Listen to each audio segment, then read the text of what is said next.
So your business model is still good. I'm totally convinced that you will get out from European 17 in no time. Live on GOI. Go buy our shares. Be smart like Idris and Leon. I still believe. I mean, you and I. Can I ask you a question? Yeah, sure. What did you think of me when you were on the other side?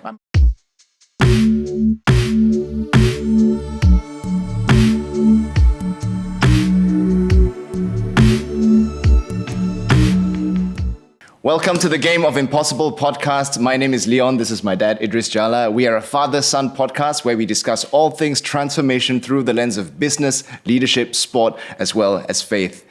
Hey, today is a very special day because we have a very special guest with us. We have none other than Dato Sri Tony Fernandes here on the show with us today. I'm sure he doesn't need any introduction, but he is the Group CEO of the Capital A Group, with which AirAsia sits, along with many other brands.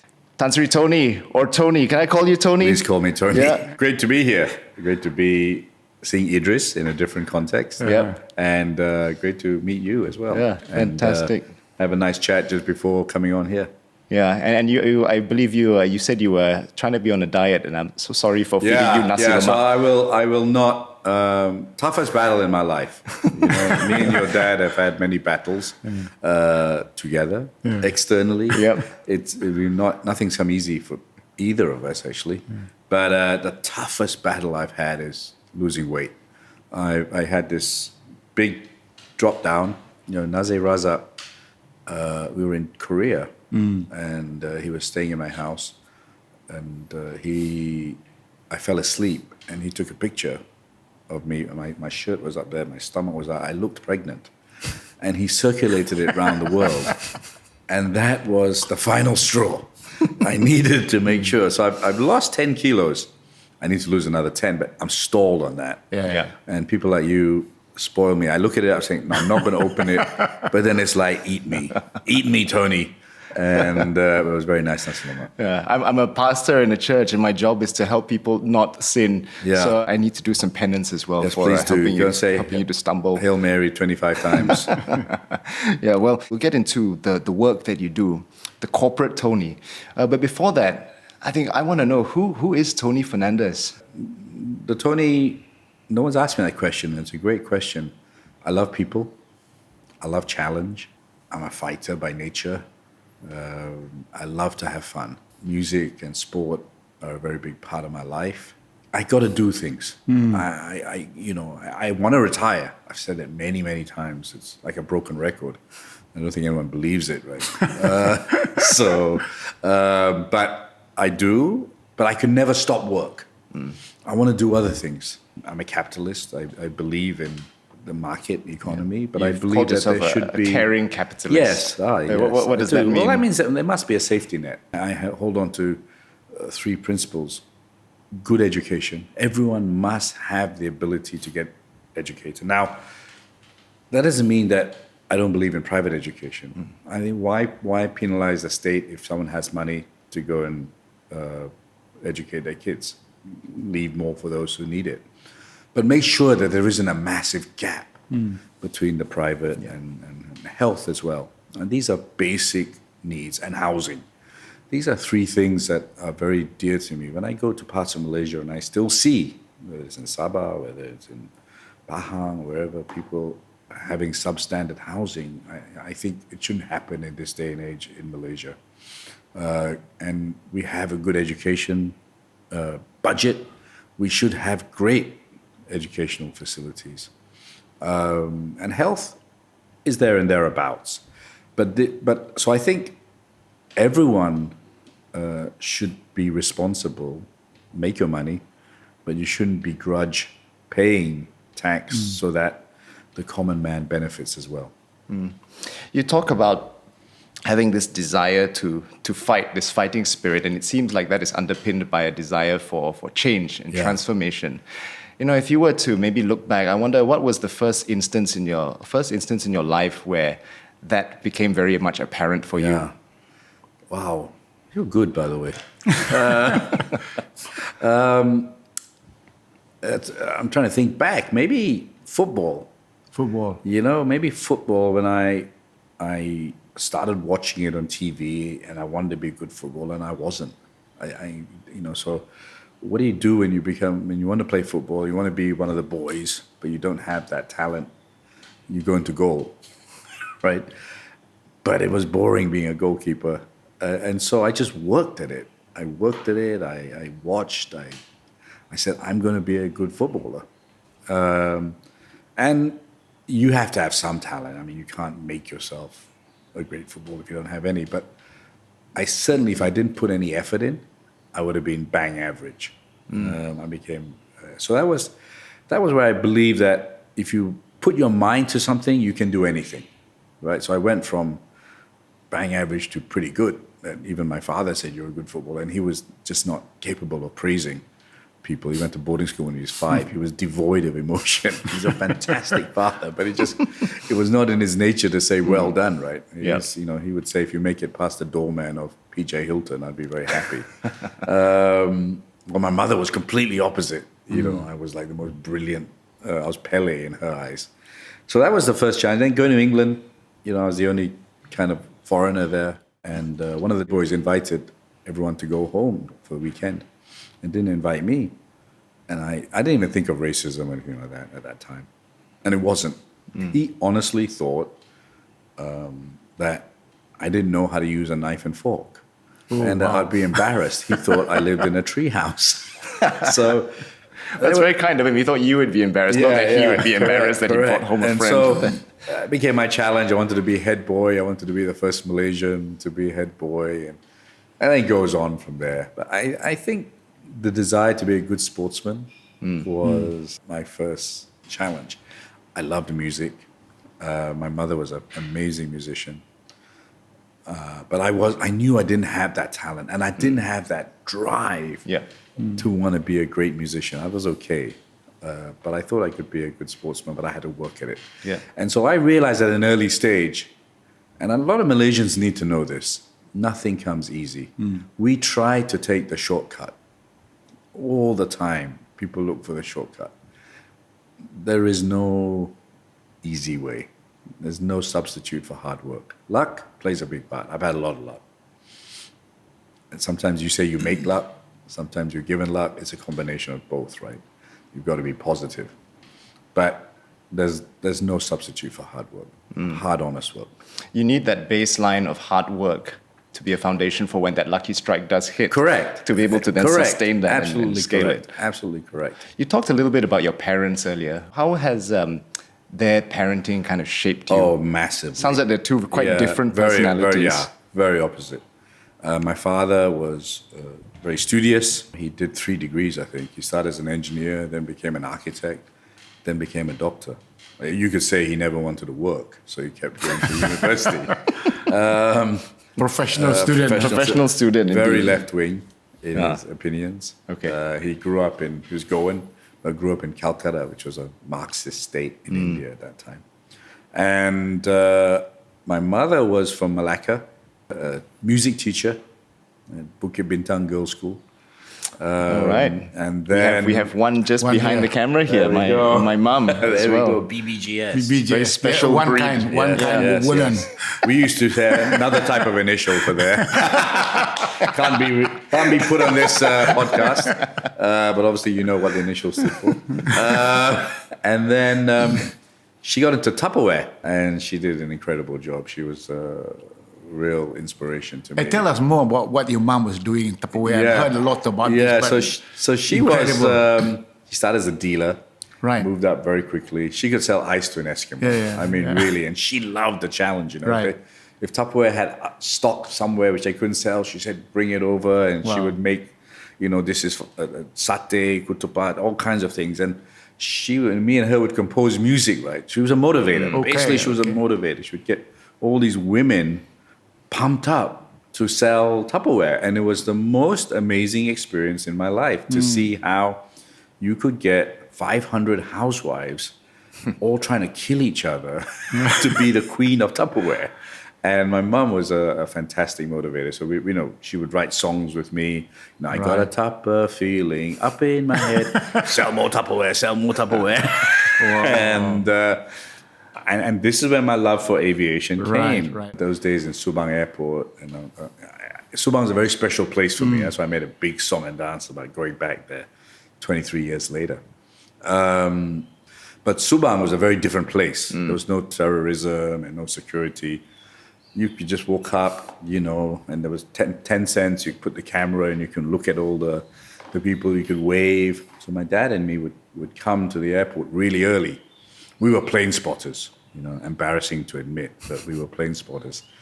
And, my mum would be coming back from Kuantan or Penang or somewhere. We go to the airport 2 hours early, have our chicken sandwich upstairs, wander around the airport, look at the planes. Oh. And I told my dad, maybe I was 6 years old, I said, I want to own an airline one day. Wow, from as early as 6. Yeah, and he laughed at me, which, standard, which I don't blame him. Yeah. It's kind of a bizarre thing for a 6-year-old to say. But I love the thought of flying. And generally, when you go to an airport, generally, it's not the case all the time, but generally people are happy. Going home, going for holiday. I mean, airlines get a lot of stick, but we give a lot of people a lot of joy. And that kind of passion stayed with me. So my mum was a very, very big influence. And unfortunately, she passed away when I was 15, which was when I was in boarding school. And life changed quite dramatically after that for me. My dad made it till I was about 23. He made it. He saw me becoming CEO of Warner Music. So, he was proud of that I achieved something in my life. I mean, there was a part of my life where I'm sure he thought I was going to end up nowhere. But I always had that confidence something would turn up, that something would happen. Mum was fantastic. But you're fortunate. I think you probably picked the best of both worlds. Like your dad is very cerebral, analytical. That's why he had 3 degrees. Yeah. And your mom is that driven person, very artistic, and actually the combined thing. I definitely got to combine. My dad, I had so many encyclopedias at home. Yeah. Book of Knowledge, Britannica, Collier's, and I would read. One of my staff said to me, he knows everything about everything. It's because of my dad. Yeah. He got me into reading and knowledge. I'm inquisitive. Even talking to you, I interviewed you, right? I know your whole life in 15 minutes. And I know you're a product of your dad, 100% from that 15 minutes. So, I got that bit from my dad. I got my political views from my dad. Right.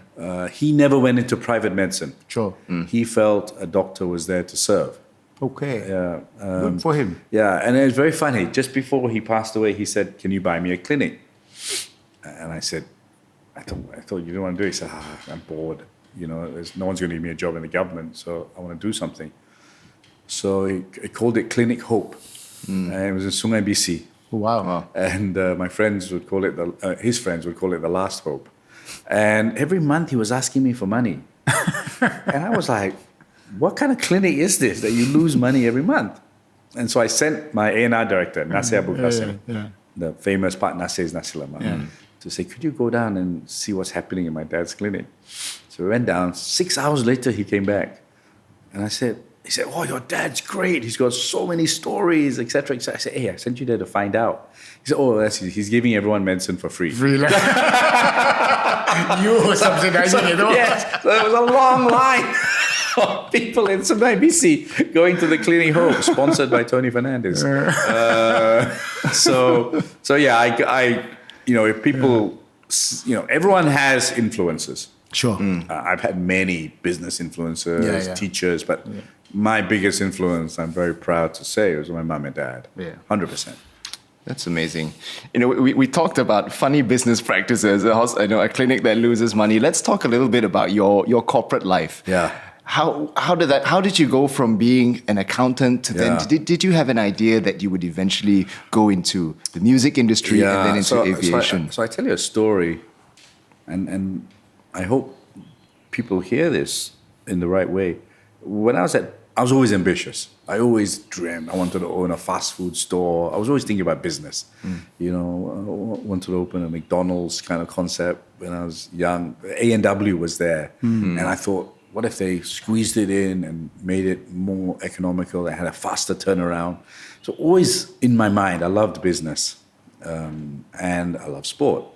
And in England, you went to Reeds, we have this tuck box, right? It's the most ridiculous box in the world that you put your life's possessions in this frigging box, right? And so maybe 30 years after I left school, one of my friends said, "Hey, I found your tuck box in my garage. Do you want it?" I said, yeah, send it back. I was thinking, well, what could be? It came back, and it's very emotional. It delivered to my house in London. And there were 3 stickers on that box. And I remember these were my 3 dreams as a 13-year-old. Wow. So there's a Qantas Airline sticker, because I wanted to own an airline.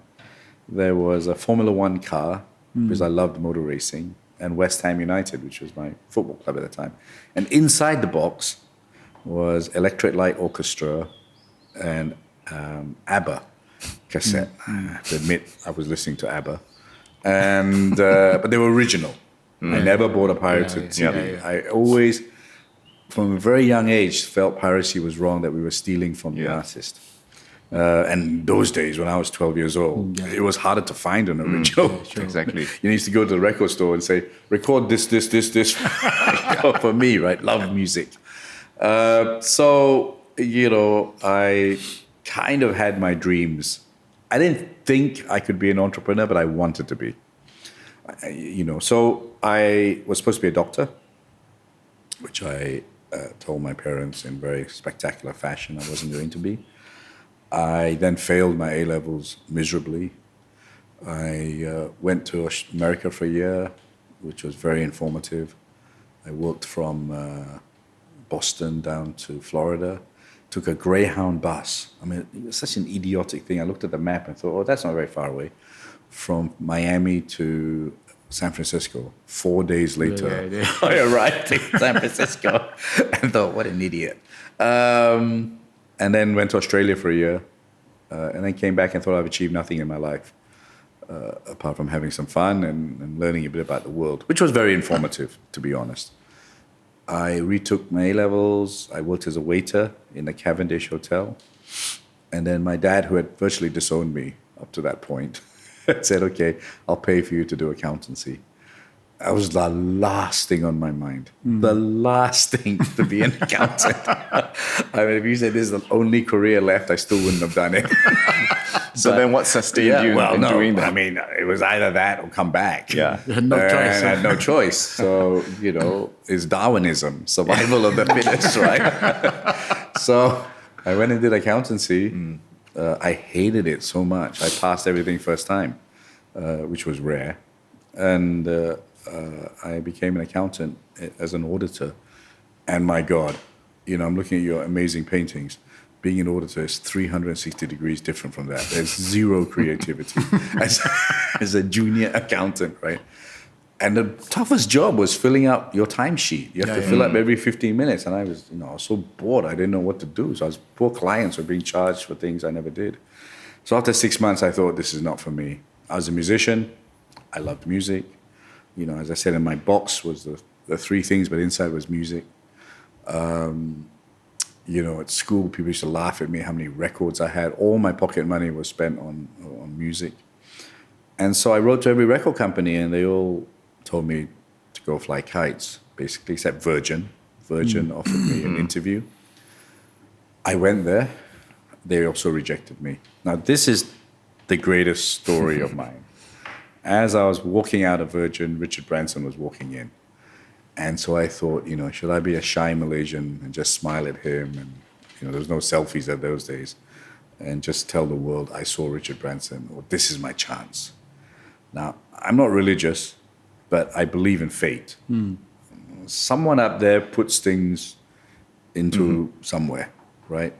I'm not sure if it's God. I'm not sure if there's some Idris Jala up there who's managing with a 3-foot plan the world. It would be someone like Idris, actually, that has a big spreadsheet and a big project plan for everyone, right? Each person has the Idris Jala plan. So I went and talked to him. I said, I said something about Sarawak. Would you believe? I talked about Borneo. Wow. And the white guys at that time, they didn't know Sarawak was Borneo, right? And I talked about orangutans and wildlife, I think. And he said, wow, you're really interesting. "Hey, do you have time for a coffee?" I said, "Yeah." So we're talking about Malaysia and diversity and food and all these things. And he hadn't been to Malaysia. And he said, "By the way, why are you here?" And I said, "Oh, I came for a job interview, but you rejected me." And he said, "Oh, there's something really special about you. I'm going to give you a job." So There and then. there and then. And then he gave me a job at Virgin Television as an accountant. And that was the precursor to MTV. Virgin Television had music box, and they had satellite TV, but the satellite was the size of this room. So he was ahead of his time, and he had music production, video production. So we did 10cc videos, AHA, very famous, Running in the Wild. And so it was an amazing job. And the balance sheet didn't balance. The trial balance didn't add up. So I kind of fixed it, and I was a hero there. I got promoted very fast. And I got into the music side. I was involved in Culture Club and Sex Pistols. And it was amazing for a 23-year-old. Right? And then one day he said he was going to start an airline. And I said, "What drugs are you on?" We had become friends. And then he started Virgin, and I thought he'd have to sell Virgin because he couldn't do both. So I quit and went to Warner Music, back as an accountant in the sub-basement. I wanted to be a rock and roll signing artist, but I was in the sub-basement doing financial reports, right? And again, you make your career and decisions. And I went to my boss and I said, "Can I change this report at Warner?" He said, "Nope, this is how we've done it for the last 20 years. And I said, "But no one's going to read this." And so he said, "I don't care, just do it. We're paying you to do it." I said, "I can't take your salary and write this. I want to be productive." But he would have nothing of it. So I did a Tony special. I went and bought some software. Told my girlfriend at the time, "I'm going to be fired tomorrow, but I got to do what I believe. I'm going to write a report that I think someone's going to read." So I did that, sent it up, was expecting to get fired the next day for being disrespectful, insubordination, the works. Came into the office, everyone was looking, all my colleagues were looking around a computer. And when I saw my report, I thought, okay, this is it. Bye-bye. Back to Cavendish Hotel as a waiter. And my colleague said, I said, "Why are you looking at my report?" He said, "Oh, the chairman called up and said it was the best report he's ever seen. Oh, wow. And he wants to see you." And I was like, "Oh, great." So I went from sub-basement to the 6th floor. And the chairman was like a legend, Atlantic Records. He had signed Benny King, Percy Sledge, and everyone. Nesui and Ahmed Ertegun. So they were talking to me and said, "Oh, it's great. We never, first time we enjoyed and reading a financial report. And you seem to know a lot about music." I said, "Yeah." And then they said, "Why don't you come to the other side of the business?" Wow. So I said, "For sure." And so they said, "You're from Malaysia. We'll send you back to Malaysia." And I never thought I'd go back to Malaysia. I'd become a bit of a bounty bar, brown on the outside, white on the inside. Not my fault, my parents' fault. You send over at 13, you're going to be a little bit of a white boy. And I didn't ask salary, I didn't ask anything. And that is one of my gifts. It's also a problem. I'm an impulsive guy. I was like, this is a great chance. So most Malaysians would ask their grandmother, grandfather, all their friends, should I do it, should I not do it, procrastinate. I'm just like, this is too good an opportunity. If it's wrong, I go back. But you don't look a gift horse in the mouth. So I got 6,000 ringgit salary. I came back and said, "Can I have a car?" And they offered me a Proton. I said, "Can I have a better car?" So they gave me a Honda Accord. Not bad. Not bad. Yeah, Nice car. And I came back to Malaysia as general manager of Warner Music Malaysia. And how old were you at this point? I was 26. And the Malaysian team, of which Nasir was one of them, all decided that who is this young punk? They all decided to boycott me and not talk to me. But I changed things really quickly. And the CEO was an Austrian guy who was really kind of semi-retired and just enjoying himself. And so he let me do whatever I wanted. And I grew the company really quickly. In 6 months, we doubled the sales. Yeah. And the Americans came down in true American style. They were like, when I do the presentations, they said, "Tony, you're running this company." They just fired the guy on the spot and said, "You're the CEO." Yeah. I was thrilled, but I felt really bad because he had been a nice guy to me. Yeah. And then I persuaded them to give me a budget to do local music. So I remember very vividly the chairman saying, why would anyone buy local music when you have Madonna and Phil Collins and all these others? I said, well, number one, if Madonna ever comes to Malaysia, and if she does, she'll be arrested in 2 seconds.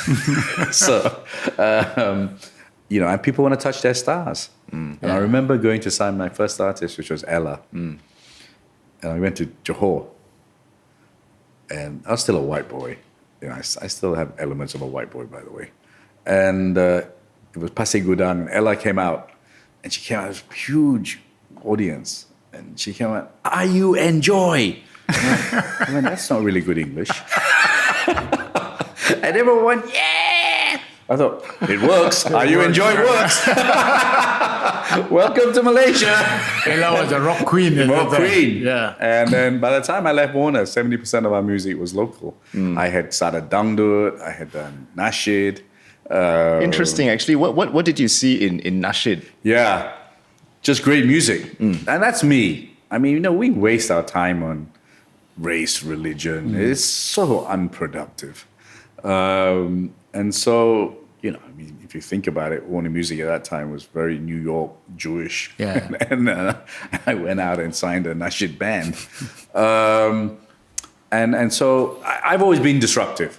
I mean, I'm giving you a long answer to a short question, but I feel business, you have a big advantage if you can disrupt and create, which is what the low-cost airline was as well, right? So Malaysian music, and he's one of the founders of AirAsia, Aziz Bakar, he was at BMG. All his music was the same. Wing, Slam, Search, they all had just different length of hair. They played the same 3 chords, right? all minor chords. I thought I have to be different, so that's how I met Kamarudin. We signed Sheila Majid. Yeah. Emelina sat outside my office for one day with her cassette. She was a factory girl. And then I felt sorry for her. I said, yeah, come play me your music. And I said, what is this? And she said, it's dangdut. And I never heard of dangdut, right? And I said, this is great. So we spent a lot of money making it. We made a star. And then one day, these 4 boys came to the office in green with eyeliner, makeup. And Nasir brought them. And he played the music. And it was great music. I said, what is this? It's nasyid. It's religious music. I said, wow, sounds great. Let's sign them up. And Nasir was like, wow, that's what's so cool about you. You're signing out a nasyid band when we have dangdut on one side, Madonna on the other side. I said, it's great music. And I said, whether you're Muslim or not Muslim, this is great music. Yeah. And it's great meditation music in some ways, It's like, it's a bit house and chill. So I went to Sungai Penchala, where they were based. And they were part of Al-Akam. If you remember those yes, guys. I remember that, yeah. And they had like their own kind of city, right? This guy who was the leader went around in a bus, and they had their own food, their own music, their own TV channel. And I said to Nasir, I said, this is going to be busted one day, and me and you are going to be busted with them. So I said, we don't sign them. You're freaked out. They were busted. Tun Mahathir went in. And, it's a big thing. Big thing, right? 3 years later, they came back. Same eyeliner, same makeup, but this time they're in white. I said, okay, we sign you. And we got the biggest record in Malaysian history. Right. And 1.3 million units. Yeah. And Malays, Chinese, Indians, all that. The music I did, even dangdut, Sheila Majid. If you went to a Sheila Majid or Zainal concert, which was really the creator, Roslan Aziz, it was truly Malaysian music. Yeah. When I came to Malaysia, I was confused. Chinese listened to their own music, Indians had all their pirated music, and Malays had their own music. And guys who wanted to be English had a very small market. I mean, positive tone and stuff. So I wanted to create a Malaysian music, which I think the most successful was Kamarudin's label with RAP, and then maybe nasyid. So I'm an accountant. It's a fantastic degree to have. Let me make it very clear. I'm the better man for it, and I owe it to my dad to force me to do it, but you cannot run away from numbers. Sure. Whether you're in the church, whether you're running Shell, whether you're running MAS, AirAsia, you need numbers. Yeah. It's the absolute truth. The numbers, accountants do fake numbers as well. The absolute truth is the cash flow. Creative accounting. Yeah. So it was great. I'm very glad I have it. And to answer you, business is business. Whether you're running a church, whether you're running music, whether you're running Shell, it's top line, maximize top line, minimize costs, increase your productivity, and have a strong balance sheet. It makes no difference. So I was never afraid of jumping from accountancy to music to airlines, and now doing other things within the airline. Maximizing top line is good product, good marketing, and making a product that people want, and then minimize cost. Yeah, you make some very big bets, and you have a real kind of instinct, and I think a foresight into maybe stuff that other people don't see. How, maybe if we look back in the earlier point of your career, where maybe you didn't have as much kind of authority because you still had other layers in front of you, how do you then manage upwards to encourage people to come alongside with you and endorse those bets? I mean, sometimes you just have to do it, right? So like the report, no one endorsed me. I just did it. You take a risk. Life is a risk. I mean, I'm a risk taker. There's no two ways about it. But I come from the adage that if you don't try, you don't know. And you don't be sit there at 55, which I need to change up because I'm 60 now, and say, I wish I did it. You can't press that rewind button. Going for the big bets, knowledge. Low-cost airlines wasn't my idea. I just read, and I was fascinated by Freddie Laker, who created the first kind of long-haul low-cost airline with Laker Airways. $59 from London to New York. I used to stand at Heathrow Airport and just watch how people were checking in, how they did their processes. And then I saw Ryanair, and then from Ryanair, EasyJet. So knowledge is key, right, to making those bets. And I always think if you're a first mover, you generally have a big advantage. You were, how old were you 27 when you got the CEO position? Obviously, being a very young CEO, what was that like? Was there any were there any feelings of imposter syndrome? And if so, how did you navigate that? I think I had proved myself to the staff.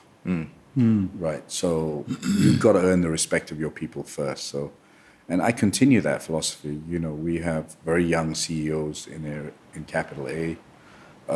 We also have very old people. Age is also another discriminatory thing. People write off old people. In the airline industry, if you're old cabin crew, you're kind of pushed aside. I think beauty is skin deep. If you still love your job, that's the most important thing. And young people always they got no experience. It's the thing I hate most when I hear, and it still happens in AirAsia, he's got no experience. Well, how's he going to get experience? You got to put him in that job and throw him in the deep end, or throw her in the deep end.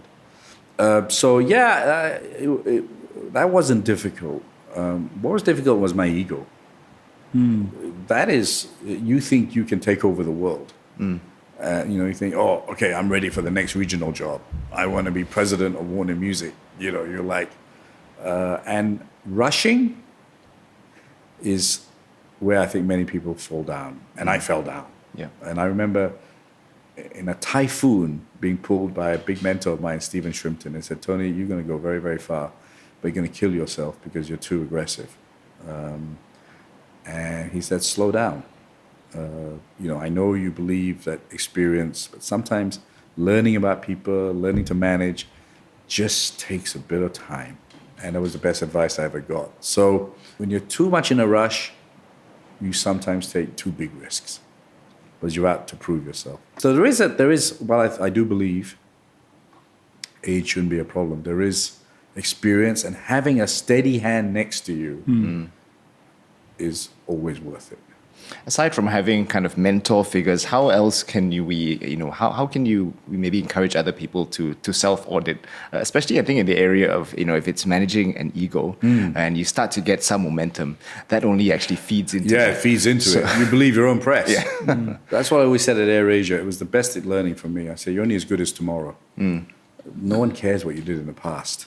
Right? Are there any disciplines that you adopt yourself now, personally to self-audit? I think you talk to other people. When you become successful, you think you know everything. You think you can do everything. And it happened throughout my life, right? I mean, I'm doing well at AirAsia. I go by an F1 team. I go do football. It's too much. And in different continents, focus is so important. Listen to people. Yeah. That's the best advice I can give. Yeah. Listen objectively. They might not always give the best advice, but just listen. And you can't buy experience sometimes. Yeah. Tony, airlines are a very, very tough industry. I think it's probably the toughest industry you can think of in this world. Yeah. So you've been around doing this for a very, very long time. Yeah. How come you have this motivation to stay and do that for time and again? Yeah, I was looking at your picture actually and thinking, what did Malaysian Airlines do to you? I look so young. Yeah, there's a picture, ladies and gentlemen, of Idris Jala on the cover of The Peak. And it says, "The man who can." And it doesn't look anything like him. That must have been at the beginning of MAS. I mean, if you look at my Instagram today, they did a video of 23 years ago when I was at Subang and now, and it's horrifying looking at what I looked like 23 years ago and look like now. It's a tough business. Very tough. It's a very tough business. I'm glad you said that. It's a tough business, just before I answer your question, because it's a business that everyone wants to have a say. Yeah. Right? Governments own airlines, which I could do a dissertation on. Billionaires want to own airlines because it's sexy, whether it's because of the cabin crew or the glamour of first class or whatever. Everyone wants to own an airline, like they want to own a football club. And I know that very well. So a lot of stupid capital goes into this business, right? And then, so you either have too much capacity, and there's too little capacity, everyone goes and buys planes. It's a herd mentality. Yeah. So it's very, very tough. And then everyone has an opinion. I mean, I'm reading about MAS right now, and these analysts I've never heard of are all telling them what to do. Right? Every day there's a new aviation expert. So it is one of the most visible industries, and that makes it tough. Why have I done it? I wanted to retire in 2020. Right. But then COVID came. My people. I mean, it's no secret that I love our all-stars. I've taken people who are carrying bags to become pilots. We were the first airline to have female pilots. I love developing people, turning from raw diamond, and I couldn't leave them at a time when they needed me most. So it's people that keeps me going. I feed off people, I feed off energy. It's strange. I mean, I'm a strange person. When I feel down, I go to KLI too, which actually should make me even more down.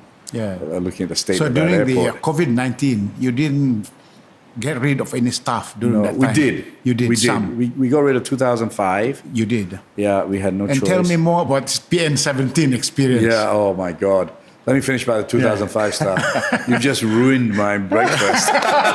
Mentioning PN17. 2005 stuff. Look, there are two hardest things in my life I've gone through. One is when we lost an aircraft, QZ8501, which was like, I'm a rock and roll guy. And suddenly you're responsible for people losing their lives and their loved ones. Sure. That was very tough. And no one can prepare you for that. No one can prepare you for that. And second was letting people go who did nothing wrong. They did nothing wrong. They were loyal staff. They were hardworking staff. It broke my heart. But I promised them that I would fight through this and I'd rehire all of them. if they wanted to come back. And you'll see on Instagram where I'm jumping around like a lunatic with my cabin crew, because that was the last batch of cabin crew we hired back of the 2005. So, but, relatively, we had no government support. We only let go of 8% of our staff and we got them all back. PN17. I've never said this, so you'll be the first guys and probably the last guys, because I'll be blackballed after this. Malaysian sometimes makes it hard for us. Yeah. I sometimes think it's easier to be a foreign company than a Malaysian company in your own country. I told Tan Sri Wahid and Umar Swift that, PN17 has come from the dark ages. It's not relevant now. It should be looking at the cash flow of the businesses. Right. I've been in PN17 for 4 years. And it's a long time. And I think really difficult. if you did an analysis, most companies never come out of PN17 because it's so hard. Yeah. And so I'm telling the stock exchange, they need to be market friendly, proactive, understand the business. I think they're going to change, and it's my crusade. It won't make a difference for us, but it's my crusade to make it better for future companies. Companies, COVID was not our fault. Yeah, sure. Right? I don't think we should have even been put in PN17 in the first place. So I think we're working through. I think Umar Swift and Dato Umar and Wahid are really good guys, and they're understanding and they're going to change it. But it's been hell. So you've got COVID, you've got PN17, you've got to feed 21,000 mouths. Malaysian banks won't support you because of PN17. You have to borrow from Americans at crazy interest rates. Local institutional funds can't buy your stock. Leon, you can buy AirAsia with your credit card right now. It's so cheap. So it's been tough. I survived this. Wow, this is my greatest accomplishment. We're not completely out of it, but we're almost. The fact that I'm still here talking and not 6 foot under is a testament to my people. You have a great business model. Yeah. Without doubt. I mean, I have worked in Malaysia Airlines. I looked at your model. We learn a lot from what you guys are doing. Really trying to improve aircraft utilization was one of the things we did. At that time, we call it pit stop. The initiative was copied. We took it entirely from you, actually. Because I realized one of the things that you guys did at the time was you made sure that one aircraft, the 737, you had so many flights in a day, a lot more than we do, because your turnaround for the aircraft at the airport was much faster than ours. If we could reduce it by 5 minutes per aircraft in a day, we have one additional flight. So we really did that. So your business model is still good. I'm totally convinced that you will get out from your PN17 in no time. By the way, to be clear, Leon and I bought your shares. Oh, wow, we did. Great. Your shares. I think you're very smart. Through the time when it was down, so we're still holding on to the shares. Hold on. I'm not sure if I'll be getting a note from Bursa Malaysia, but there's a huge amount of value that we've created. Sure. Huge amount of value. So live on GOI, go buy our shares. Be smart like Idris and Leon. I still believe. You and I. Can I ask you a question? Yeah, sure. What did you think of me when you were on the other side? I looked at you. I was Chelsea. No. Did I irritate you? No. Did you come home and ask your wife to give you a 25 doll that you could stab? I saw it like this. I was Chelsea and were you like your mother, never lost your temper when I irritated you? I was Chelsea and you're Man U. And so if we are playing like that in EPL, my job was to beat you. And that was the nature of the beast. I was paid to be a competitor, and I never took it personally. That's great to hear. I thought you did sometimes. I thought you would think, I really hate that guy. He's a pain in the ass. No, my staff did. Some of them really found you someone we don't want to see. But you took away my ID 90. It's framed in my office. Because the union was said you have hurt my staff, so we have to take away your privilege. Which of course I published in Malaysian Kini the next day. You remember, Tony, you and I were at a bar one time. I can't remember, it was in Damansara, somewhere there, we were having a drink. We were having a beer? Yeah, we Wow. were having a beer. It's erased from my And I tell you memory. what happened then. I could see in the corner of my eyes, there was some guy chit-chatting. And they were making a bet. And that is Idris Jala with Tony. Tony, they know you, but they weren't familiar with me at that time. It is Idris Jala, it can be. So the guy, it's them. So if we go and approach him, it's confirmed Idris, he said he will buy them all their beers. So he approached that. They were amazed that we were chit-chatting and having fun because all they saw was, in the media, we were just fighting. It was a professional fight. I mean, I'm glad. Yeah, I never took it personally. until today, I never really knew whether you got really never did. irritated by me. So on when my side, you were the toughest guy I dealt with, to be honest, because you were smart and you went in and you decided that you wanted. So I always felt, if I can say that, Mas should have gone upscale. Right? That it was too hard to fight with us, but I think you felt that there was a bit of market you could take from us, so it was tough. So I always wondered whether because I did irritate. I mean, I went out to irritate. That was my younger days. I, used the press, I'd use cartoon characters. But I knew it was you. Yeah, I was just. I've never been personal. Yeah. And politicians and a lot of Malaysians get me the wrong way. You've got to have fun in business. Yeah. You compete, and you said it, compete professionally. Yeah. We're going to compete, but we can still be friends. That is something Malaysians struggle to understand. And politicians really struggle to understand. I hope there's a day, we're businessmen. Sure. We have to work with the government of the day. Yeah. But people here take it, you're friends with this guy. Yeah. You can't be friends with me. I find that we need to mature out of that. Yeah. Because we have to work with whoever. Sure. As an airline, you would know we're regulated. Absolutely. We have no choice. No choice. Right? So yeah, I've always wanted to ask you that. Thank you for being honest and answering the question. But till this day, on GOI, ladies and gentlemen, I hope Captain Izam's listening. I still don't get any privileges flying on Malaysian Airlines.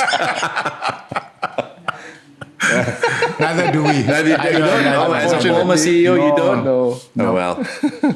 Okay, I feel a little bit better. Yeah. But that letter, Leon, is still on in my wall somewhere. It's a big deal. It was a long letter. It was an Idris Jala special. You have hurt the feelings of my staff. I have no choice but to take away. It was a big coup for me. He gave me the discount. He was the first airlines MAS CEO to give me ID90. ID90, for those who don't know, means that I can travel at 90% of the full fare. Yeah, the seats available. And I only got to use it about 3 times before I got this long 4-paragraph letter about how I hurt MAS staff, and so he had no choice but to take away my privileges. It was a big deal. It would have looked like a personal jab, huh? Because there was that, and then shortly after, then MAS started doing free seats as well. And what I did was, I mean, I was such an asshole. I wrote back and said, "Fine, you can still fly on AirAsia." So I won that PR campaign. It was tough because I had to reduce 3,052 people during that time. Yeah. We had to sell our building because we didn't have money to pay redundancy. To be clear, government didn't give me any money for bailout. When I was introduced to Malaysia Airlines on my first day in the office, Pala came to introduce me, and the next day in the newspapers, no bailout. That was a statement. So we had no choice but sell our building. We had to cut a lot of costs. And the unions were really up in arms when we announced we were going to reduce our manpower, 3,000 people. And so they started looking at these things.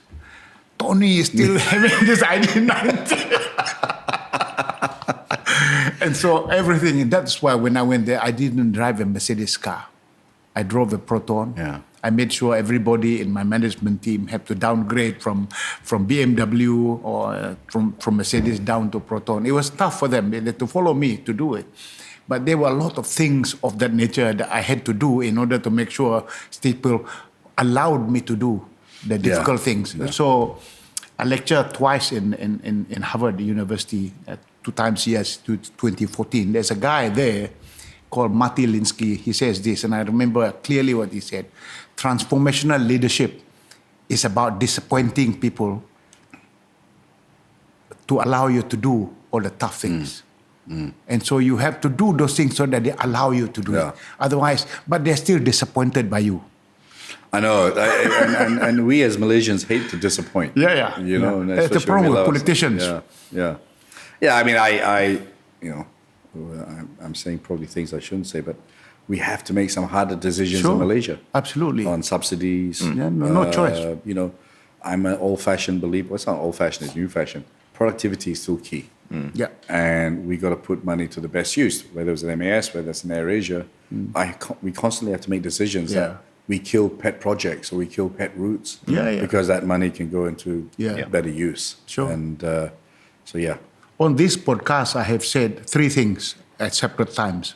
One, I've said we should get rid of the NEP, the new economic policy, and I said it quite loud and clear on one of the episodes. I also said what the government is doing on rationalizing subsidies, very unpopular thing to do, but must do. And third, we need to reintroduce GST, consumption tax, so that government cannot just keep on relying on corporate taxes, cannot keep on relying on income taxes. Consumption tax exists, must continue. It's the most efficient way in which we can do this. That's why Singapore, corporate taxes is lower in Singapore because they have much more efficient collection under their GST. You know, so I think it's very important to do some tough measures. Yeah, I mean, I think, your program is about leadership. Leadership is about making the tough decisions. And making unpopular decisions, but making decisions. I think that's the number one about leadership. Too many leaders don't make decisions. I don't care if it's wrong or right, but make the decision. Absolutely. That's what I consistently tell my staff. I want to just say I endorse those 3 things. GST is proven. And it's the right tax. If you're rich, you spend more. You pay more. Absolutely. It's a wealth tax. I also believe in inheritance tax, by the way. But how that money is used is very important. Agreed. I think if I'm going to give away half my wealth, which I have none at the moment, by the way, but if I'd love to know that it was going to go into certain areas. You know, not just this general basket. I think the NEP's had its day. I mean, let's think about it. 70% of this country is Bumiputra. If I own 70% of AirAsia, it's game, set, match, really. And so the NEP should be about getting everyone out of the poverty, you know, and drive efficiencies. The NEP may drive inefficiencies. You know, I long for the day that the best person runs CIMB, etc. And finally, I think they're doing it, but it's hard. There's resistance to it. Is rationalization of subsidies. You know, as a bit of a PR master yourself, how do you think the government could potentially manage that if they were to make a decision to, let's say, abolish something like the NEP in the future? What do you think are ways that they could manage potential backlash? You know, it's hard. I mean, if I was Prime Minister, it's not something that's easy because our politics have been driven on race. If you say the NEP policy is for all Malaysians, 70% is going to Bumputras anyway. But it's just that mindset. So it's hard, but it's also, once you do it and people see the benefits, you know, it hasn't changed my life. It's made my life better if you put people first. AirAsia has no NEP. Our top staff are all Bumiputra anyway. We don't have to have it's a meritocracy. It's run on a meritocracy scale. There's no race, religion. People eat together. People, you know, Kamarudin and me are atypical. He's very religious, very, very religious. I'm completely opposite. I'm very liberal in my views. But we've worked well for 23 years. We've built a great company. So I think sometimes the fear of doing makes you not do it. And actually, when you do it, there may not be a backlash because people will see nothing's really changed and things are getting better.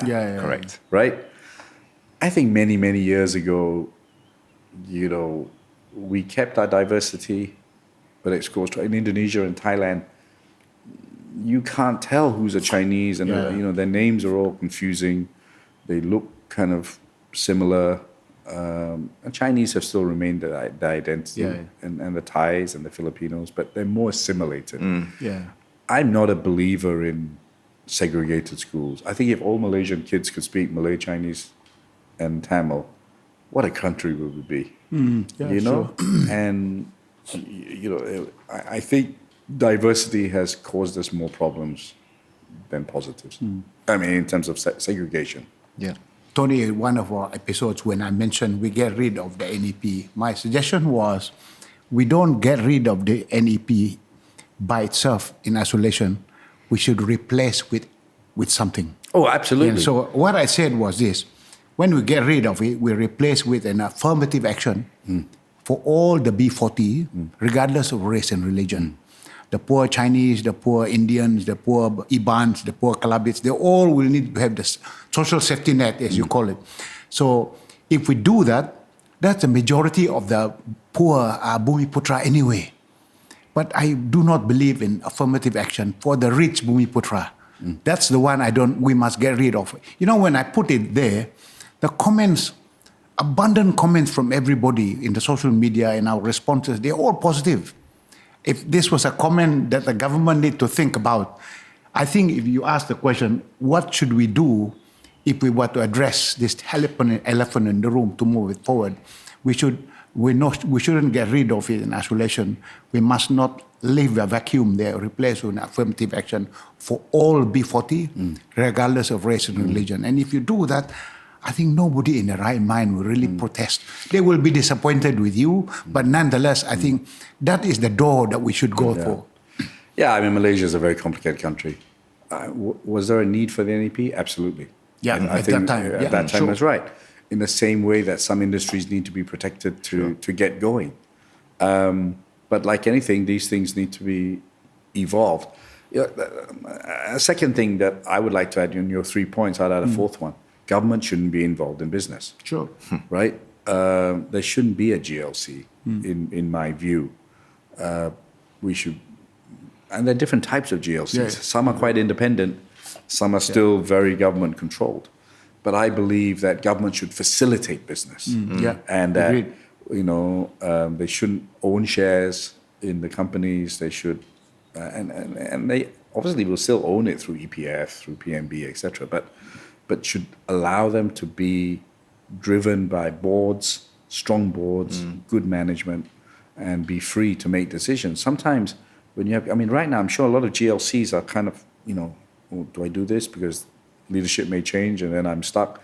So you have a passive management. Right. It's better to be safe than take risks. So a fourth point to what you said is, I think government should facilitate business and not be in business. Yeah. Yeah, I mean, we have the same conversation in the church as well, about whether or not church leaders should be involved in politics. And it's a tricky one, right? Because I think in a religious institution, call it what it is, but you hold a lot of power, and there's actually a lot of ability to also misuse that power and to manipulate. No, I got a good story since we're talking. I was in Indonesia yesterday, and the Pope is there, and you got to praise Indonesia by how they accept kind of diversity and openness. I mean, there were hundreds of thousands of people going to the stadium to see the Pope. And to this day, it still amazes me that the Pope has so much clout. Religion has so much clout, right? And so I was invited to the Vatican, along with many American businessmen. And, I'm not a big fan of the Roman Catholic Church for many reasons. But it's a very powerful institution. There's a lot of great things about it as well. So I go to Vatican, and you cannot help but be impressed, right? But I took my maid's rosary with me. She said, "Can you please get the Pope to bless it?" So when we met the Pope, all these American businessmen and then when it came to me, he saw my rosary. So he thought, this must be a super Catholic. So I got extra hug. I got invited for lunch. And the Pope was so into me. Little did he know. Pope Francis. But he knew about low cost, he talked all about AirAsia. But you're Catholic, eh? I'm Catholic. So, not a good Catholic. And so all these American billionaires were coming to me, why does the Pope like you? I said, the rosary. But he was an amazing guy. Yeah. And he restored a lot of confidence that I'd lost in the Roman Catholic faith. He's an amazing guy, knowledgeable, Very knowledgeable. good man.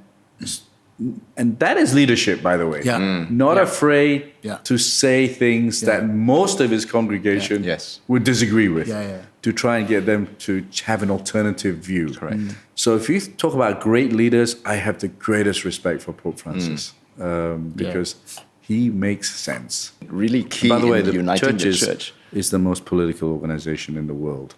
Oh, absolutely. Just to let you know, I'm sure in your church there's politics as well. Yeah, no, absolutely. I mean, there is politics, but I think our stance is that we try not to, in terms of getting involved in matters of the state. We try not to have not to have a public opinion or voice in it, because we're fully cognizant of the fact that we can very easily steer people one way or another. But I really like that, and I love the example of Pope Francis as well, because he has been, I think, quite a key voice in uniting the church as well. You have so many different denominations still, at odds with one another, and he's been really key in helping to just bring people together, and he's not afraid to make decisions. Well, that's the thing. I think that's what Idris was just saying. Great leaders make the tough decisions. Exactly. I mean, your podcast is called The Game of Impossible. Yeah. Correct. Some of the things we've talked about today seem impossible. Yeah. Some of them seemed impossible 20 years ago, but now may be possible now. Absolutely. So Absolutely. I think life is about believing the impossible can be possible. Yeah. And I love that. if we don't believe that we can change, then we might as well give up. Yeah. Absolutely. And you've got to shoot your shot, and sometimes it will fail. Oh, yeah, And I'm just curious to know what's been your biggest failure, and how did you learn from it? My biggest failure is on my mouth. I have a tendency to just say what I believe, right? And sometimes I just take a deep breath. And at 60 years old, I consistently still upset people. What was the most trouble that got you into? Oh, I can't repeat it on TV or podcast. Certainly not with Idris Jala. He might use it as his advertising. No, many failures. Yeah. Many failures. But you have to have failures. Yeah. You learn from you them. You learn the most from your failures. Yeah. What I'd say about failures is, I talked about ego earlier on. You have to manage your ego. You have to manage and I it, can manage it pretty well now. But biggest thing about failures is to know when it is a failure and to know when to quit.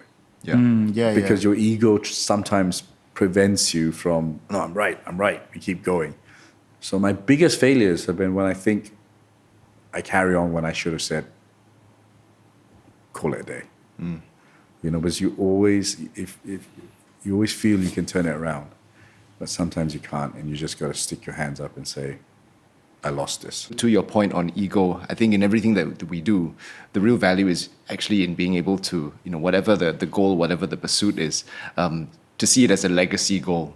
How can this not just impact my own personal agenda, but ultimately how can it help other people? Yeah, so that is, teams? I mean, I don't want to sound like Miss World when they ask you, what do these three questions on why do you want to be Miss World? I want global peace and all that. So this sounds a bit Miss World, but money has always been secondary to me.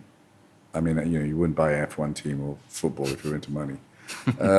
Passion, doing things. If I get hit by a bus tomorrow, and I used to think your dad would be one of them who'd like to drive that bus, I would have lived a great life. Yeah. No regrets, right? I mean, I've done everything I wanted to do. So, you just got to go out there and do things and not worry about it too much. How do you instill that in your kids, but even among your teams as well? Yeah. You're a product of your mom and dad. I can see it very clearly in this, you're calm, which is not your dad. He likes to think he's calm. Your mum is the rational one of the family. He said he retired, and I asked him a question to you. Yeah. He answered it. He jumped in, didn't he? Okay, and I picked him up on that. I said, I thought you retired. I don't get WhatsApp. He's very good at giving the speech. I don't do WhatsApp. I'm not involved. I'm durian farming. I'm fish farming. But he answered the first question. He's still somewhat at large. But you're a product of your parents, right? So, I hope I've had some influence on my kids. I am very proud that, my daughter is your age. My son is 20. They call me every day, without fail. And I have a 3-year-old who's very attached to me as well. So we have a great relationship. I've allowed them to be who they are. I remember Korean Air when the daughter turned around the plane, and I made a joke about it and became national news in Korea. So they interviewed me and said, what would happen if your kids turned around the plane? I said, they just wouldn't do that. I said, it's not the kids' fault, it's the parents' fault. Mm-hmm. The parents made them believe they could turn around the plane. And my kids queue up like anyone. Humility is a great, most important quality in a human being. So, I hope I've had some influence on them, but they're smart enough to pick what's good and what's bad and know where they are. But one thing I will always teach them, and I think, is humility. Is that as long as you think you're not better than anyone else, you've got a great chance to survive in life. As long as you treat everyone with respect, then you'll go very far. And so the rest of it is up to them. But they're good kids. I mean, as parents, we're all going to be a bit biased towards our children. But they're good, and I have no complaints. And as all of you, but I can see you're similar.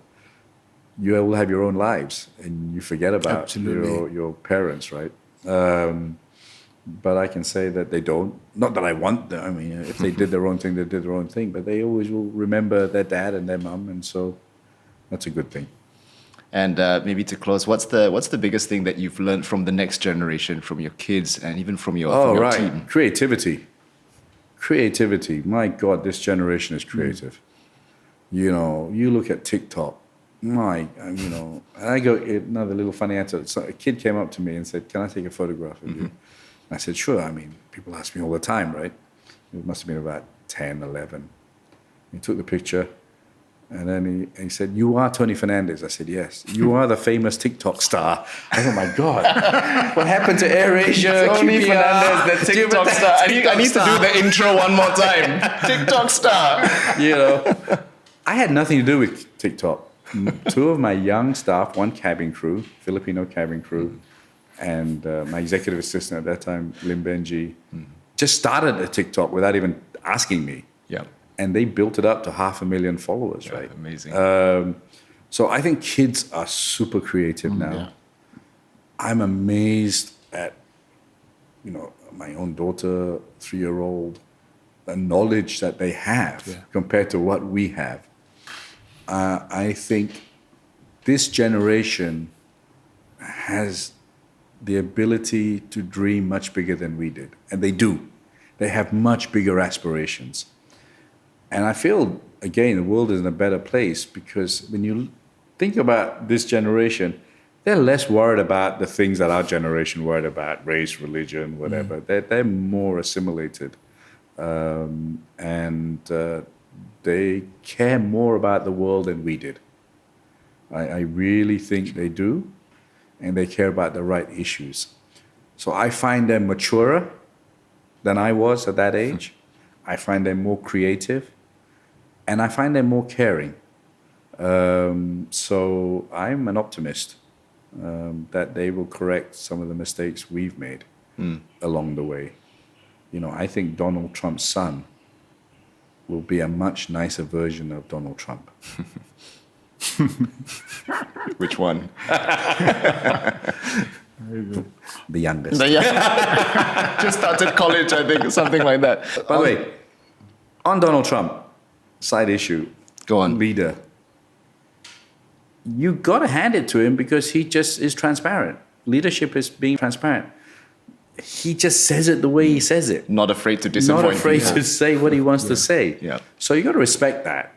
I mean, I don't agree with a lot of what he says. 100%. And he will bend the truth side of things to get what he wants. But what you see is what you get. And I like transparent leaders. Yeah. I have a question for you. We're talking about, having a posture of learning from the next generation. What is something that you are either in the midst of learning or intend to commit to learning? Oh, I mean, look, it's a buzzword, but AI. Is it hype? Is it real? Can it be transformational? Is it the steam engine? Is it the internet? These were transformational things, right? Is AI going to really change the world for the better? I'm a big believer in technology. I'm a big believer, when the car came out, the English regulated the speed of the car so it wouldn't go faster than a horse to protect the horse industry. I left the music business because it didn't want to support Napster and Spotify. I'm like, these are great inclusive materials. It gives people a chance to listen to more music. Yeah. You're not constrained by buying, a 30 ringgit CD. Everyone can listen to music. I thought this was inclusive. It's going to grow music. And I was right. It proved the world. So AI should make the world a better place. It should move people up the food chain. So if you think about it, not so long ago, kids were climbing up chimneys. Kids are still involved in cocoa production and stuff. So each industrial revolution should make the world a better place. To be seen, so I'm interested to know. I'm definitely using it as a layman, ChatGPT, when I'm watching football. Yeah. I'll be, where did this player come from, et cetera, right? So it's there. AirAsia is investigating it, as many other companies. I do not believe it's a job taker. I think it's a job creator, that it will move people up the value chain. So that's something I'm trying to learn about. But, investors have a habit of going crazy, right? .com, everyone piled into Grab and Bukalapak and everything, and now they're all piling out. Now they're all piling into AI companies. So there's a lot of hype there. Time will tell whether it will really, really happen. So we can add on top of TikTok star, potentially a Gen AI advisor. Oh, no. I don't think so. I'm like the man opposite. I'm heading towards the farm. Yeah. I don't think I'd like to own a farm, to be honest. No. A distillery would be more my thing. Or a chocolate factory to do something like that. Yeah. I'd love to advise people, younger people, and impart my knowledge on how to run businesses.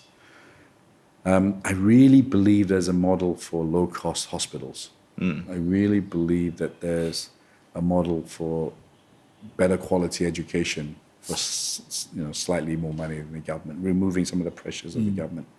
I like to do things like that. I like to do fun things. A farm, I'm too much of a city boy.